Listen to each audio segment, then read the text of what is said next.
मैं जरा हसन साहब से शुरू करता हूं, क्योंकि हसन साहब ने उस दिन ट्वीट किया हुआ था कि खान साहब के जो जाती मौलिज हैं उनका किसी से टेलीफोन के ऊपर राब्ता हुआ है। क्या खबर है हसन भाई, क्या हो रहा है इलाज के हवाले से? क्या उनको अस्पताल शिफ्ट किया जा रहा है? अब अगला जो इंजेक्शन लगना है उस हवाले से क्या अपडेट्स हैं? अच्छा, बहुत शुक्रिया। पहली बात तो ये है कि वो जो मैंने ट्वीट किया था, मैंने कहा इतलात हैं। मैंने मतलब कंफर्म मैं नहीं था, और इस वक्त भी मैं उसको कंफर्म करने की पोजीशन में नहीं हूं।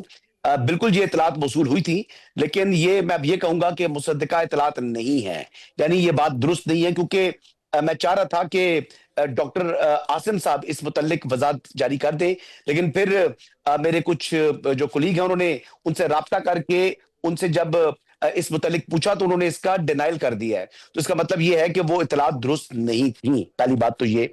और जहां आप गलत हो, आपको तस्लीम करने में बिल्कुल भी शर्म महसूस नहीं करनी चाहिए, इंसान है, गलती होती है। अ, एक बात तो ये होगी जी। दूसरा, इमरान अहमद न्याजी साहब की क्या आंख की इस वक्त जो सूरत हाल है, वो पहले से बेहतरी उसमें आई है, तो यकीनी तौर पर इंप्रूवमेंट आ रही है। बल्कि इवन के डॉक्टर्स खुद इस बात पर जो है वो उन्होंने यानी खुशी का इजहार किया है कि बहुत जल्दी इंप्रूवमेंट आ रही है, उनकी आंख बेहतर हो रही है।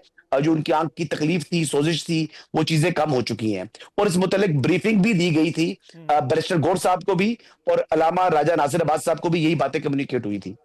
अ, आगे जो मामला है कि अलीमा खानम साहिबा या इमरान खान साहब की जो हमशीरा है, उनका अपना मौकफ है, लेकिन पाकिस्तान तहरीक इंसाफ या तहरीक तहफ़्फ़ुज़ यानी पाकिस्तान उनके मौकफ के साथ खड़ी हुई दिखाई नहीं दे रही। उन्होंने धरनों को कॉल ऑफ कर दिया, रमजान मुबारक की वजह थी या जो भी था, लेकिन उन्होंने साथ देने से इनकार किया है। और ये हमारे सामने ये चीज सामने आ चुकी है कि इमरान खान रिहाई फोर्स का ऐलान करके पतली गली से सुहेल आफरीदी साहब जो है वो खैबर पख्तूनख्वा निकल चुके हैं, और उनके पीछे पीछे अलीमीन गंडापुर भी खैबर पख्तूनख्वा अपने आबाई इलाके में पहुंच चुके हैं। अब इस तरह के धरने क्यों दिए और ये ऐलानात क्यों किए, अगर आप तो उसके ऊपर कायम नहीं रह सकते थे? और आपको पहले तोड़ना चाहिए, फिर बोलना चाहिए। पाकिस्तान तहरीक इंसाफ या तहरीक तहफ़्फ़ुज़ यानी पाकिस्तान मुसलसल बड़े बलंगोबाग जो है वो दावे करते चले आ रहे हैं, लेकिन फिर जब अमल दरामद की बात आती है तो वो अमल दरामद नहीं कर सकते जी।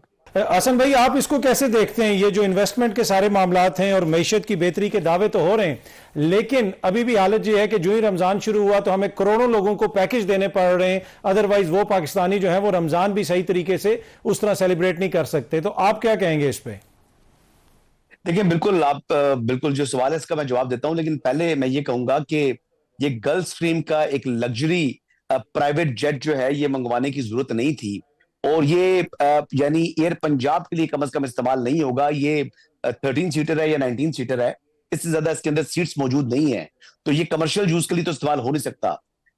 अगर चीफ मिनिस्टर साहिबा को नया जहाज दरकार था तो ठीक है, ये बता दें कि जी हमने जहाज एक खरीद लिया है। पंजाब एक अमीर सूबा है जिसके पास वसाइल हैं, लेकिन वो वसाइल अवाम के लिए हैं। एनएफसी के तहत जो उनको हिस्सा मिल रहा है, ये पंजाब के अवाम का ही हिस्सा है, जो कि वो अब अपनी लग्जरी के लिए इस्तेमाल करेंगी, जो कि मेरे ख्याल के मुताबिक दुरुस्त नहीं है। पहली बात तो मैं इस बात के हवाले से अपना भी पॉइंट ऑफ व्यू बयान करना चाहूंगा। एक बात तो ये होगी।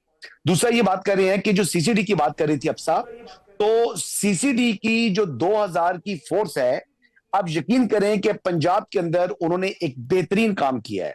सुहेल जफर चड्ढा साहब जो हैं, जो वो कर रहे हैं, जिस तरीके से वो सर्विस इस वक्त वो सुबह शाम काम कर रहे हैं, उन्होंने क्रिमिनल्स के खिलाफ क्रैकडाउन किया है ना।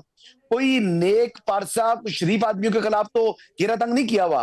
वो लोग यहाँ पर जिस तरीके से कत्लो गारत कर रहे थे, लोगों की इज्जतें आबरूएं लूट रहे थे, लोगों की जमीनों और जायदादों के ऊपर कब्जे कर रहे थे, एक किस्म का जो है उन्होंने अपना ही कानून राज किया हुआ था, उनके खिलाफ अगर सुहेल जफर चड्ढा की सरबराही में सीसीडी काम कर रही है तो मैं तो कम से कम उसको सलाम पेश करूंगा।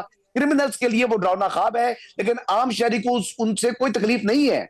एक बात तो ये होगी ना, क्या किसी आम शहरी को सीसीडी तंग कर रही है? किसी आम शहरी की इज्जत के ऊपर हाथ डाल रही है?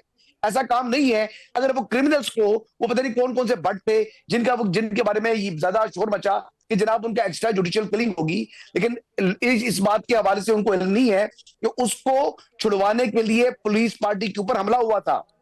और पुलिस पार्टी ने फिर आगे देवर रेडी कि जनाब ये इस किस्म का क्रिमिनल है, इसको छुड़वाने के लिए हमला होगा, तो वो देवर रेडी, उन्होंने रिस्पॉन्ड किया तो मारा गया बीच में। और उनके लोग भी मारे गए, पुलिस वाले भी जख्मी हुए। तो उससे ज्यादा हाइप क्रिएट होगी सुहेल जफर चड्ढा साहब से मुतल्लिक। वो सुबह दोपहर शाम काम करता है, खराजी तहसीन का मुस्तक है, और उनको वाकई वो जो मेडल होता है ना बहादुरी वाला, वो मिलना चाहिए जी। एक बात तो ये होगी। रहा सवाल जी ठीक। के पाकिस्तान के अंदर जो कि इस वक्त गुर्बत है, तो गुर्बत एक हकीकत है, और इस गुर्बत को खत्म करना या इसमें कमी लाना हमारी हुक्मरान जो जमातें हैं उनका ही ये फर्ज है। इस जिम्मे में वो अपने अखराजात को कम ठीक है। करें और लोगों की फलाह के लिए रोजगार के मौके जो है क्रिएट करने चाहिए। लेकिन वफाक की जो इस वक्त गुर्बत है, वो पंजाब उतना गरीब नहीं है। अगर आप देख लें हुकूमत का अगर काबिल जायजा लिया जाए, पंजाब के पास वसाइल हैं, वो एक जहाज की जगह 10 जहाज भी खरीद सकते हैं। उनके पास इस हवाले से फंड्स मौजूद हैं, लेकिन ये फंड ठीक है। उनके जहाजों पर खर्च नहीं होने चाहिए, बल्कि आवाम के ऊपर खर्च होने चाहिए। अवाम पे खर्च होने चाहिए। सुहेल जफर चड्ढा साहब जो हैं, जो वो कर रहे हैं, जिस तरीके से वो सर्विस इस वक्त वो सुबह शाम काम कर रहे हैं, उन्होंने क्रिमिनल्स के खिलाफ क्रैकडाउन किया ना। कोई नेक पारसा शरीफ आदमियों के खिलाफ तो घेरा तंग नहीं किया हुआ।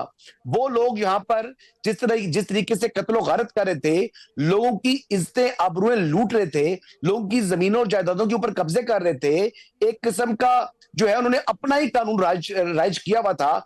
उनके खिलाफ अगर सुहेल जफर चड्ढा की सरबराही में सीसीडी काम कर रही है, तो मैं तो कम से कम उसको सलाम पेश करूंगा। क्रिमिनल्स के लिए वो डरावना ख्वाब है, लेकिन आम शहरी को उनसे कोई तकलीफ नहीं है।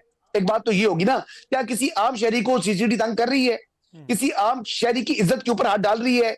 ऐसा काम नहीं है। अगर वो क्रिमिनल्स को, वो पता नहीं कौन कौन से बट थे जिनके बारे में ज्यादा शोर मचा कि जनाब उनका एक्स्ट्रा जुडिशियल किलिंग होगी, लेकिन इस बात के हवाले से उनको इल्म नहीं है कि उसको छुड़वाने के लिए पुलिस पार्टी के ऊपर हमला हुआ था, और पुलिस पार्टी ने फिर आगे देवर रेडी कि जनाब ये इस किस्म का क्रिमिनल है, इसको छुड़वाने के लिए हमला होगा। तो वो देवर रेडी, उन्होंने रिस्पॉन्ड किया तो मारा गया बीच में, और उनके लोग भी मारे गए, पुलिस वाले भी जख्मी हुए।